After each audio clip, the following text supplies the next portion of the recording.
আবু লুলু আল মাজুসি, এই লোকটা খঞ্জর বানাতে পারতো। মুগীরা রাদিয়াল্লাহু তাআলা আনহুর দাস। মুগীরা প্রতিদিন 4 দিরহাম করে চার্জ করতো, যেহেতু দাস। সে এসে বিচার দিল, আমিরুল মুমিনিন, মুগীরা আমার থেকে বেশি টাকা চায়, জুলুম করে। ওমরে ফারুক বললেন, তাই? তুমি কি কাজ জানো? বলে, আমি খঞ্জর বানাতে জানি। বাড়ি কই? পারস্য।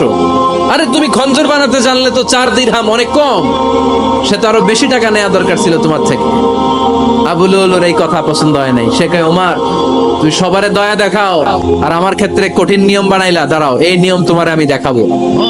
এই রাগে সে বাড়িতে যে একটা খঞ্জর বানালো। কি বানালো? খঞ্জর চেনেন? ছোট্ট ছুরি।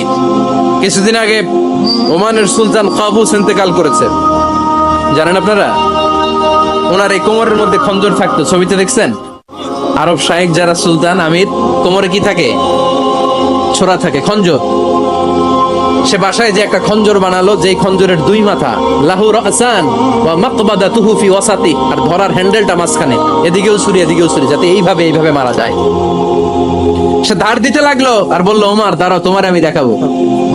ওমরে ফারুক, মসজিদে নববীর ইমাম, ফজরের নামাজের সময় এ আবু লুলু আল মাজুসি বুরনুস পরে, চাদর পরে, লুকিয়ে লুকিয়ে, সে অগ্নি উপাসক, মুমিন নয়। ওমরে ফারুককে অ্যাটাক করার জন্য গেলেন মসজিদে নববীতে। ওয়া কানু ইউসাল্লুনা বিগালাস, তখন ওনারা অন্ধকারে নামাজ পড়তেন। নামাজের সময় যখন হলো, লুকিয়ে লুকিয়ে প্রথম কাতারে ওমরে ফারুকের পিছনে মুয়াজ্জিনের পাশেই দাঁড়ালো, হাতে খঞ্জর। একামত হলো, ওমরে ফারুক সালাত শুরু করলেন, ফজরের সালাত। আল্লাহু আকবার। নামাজ শুরু করলেন, সূরা ফাতিহা বললেন।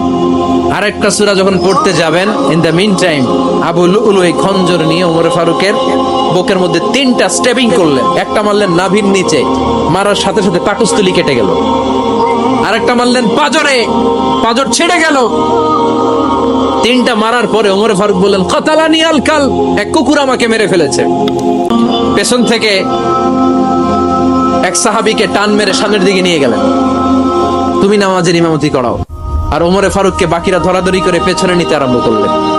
আর এই আত্মাই আক্রমণ যে করেছে, সে কাতারের মাঝখান দিয়ে যেতে আরম্ভ করলো, আর 2 দিকে ছুরি মারতে আরম্ভ করলো।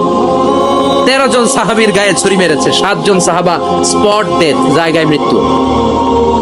এই ভয়ঙ্কর অবস্থা দেখে এক সাহাবী বুরনুস, এক ধরনের জুব্বা আছে মাথাওয়ালা, অনেকে জ্যাকেট পরছেন না এরকম মাথাওয়ালা, লম্বা জুব্বা আছে, আরবরা শীতে পড়ে মাথাওয়ালা। এই মাথাওয়ালা জুব্বা বের করে এক সাহাবী জালের মতো তার দিকে উড়ায় মারে। ওই বুরনুসের মধ্যে পেঁচিয়ে আবু লুলু মাটিতে পড়ে গেল আর সুইসাইড করে ফেললো, নিজের বুকে নিজে মেরে আত্মহত্যা। যে সাহাবীকে ইমামতির জন্য দাঁড় করালেন, উনি ছোট্ট সূরা দিয়ে, প্রথম রাকাতে সূরা আল কাউসার, দ্বিতীয় রাকাতে সূরাতুল ইখলাস দিয়ে নামাজ শেষ। ওমরে ফারুক বেহুশ। ওমরে ফারুক কি বেহুশ। সবাই কান্নাকাটি করতেছে, সবাই দেখতে গেলেন, এখন হুঁশ ফিরে না। মুখের মধ্যে, মুখ খুলে রাষ্ট্রের চিকিৎসক মুখের মধ্যে দুধ দিলেন, ওই নাভি দিয়ে দুধ বের হয়ে যায়, পাকস্থলী কেটে ওখান দিয়ে দুধ বের হয়ে যাচ্ছে।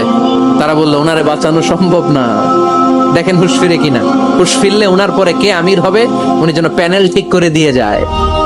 সবাই তাকিয়েছে ওমরে ফারুকের চোখের দিকে। আল্লাহর মেহেরবানিতে ঘন্টা খানিক পরে উনি চোখ খুললেন।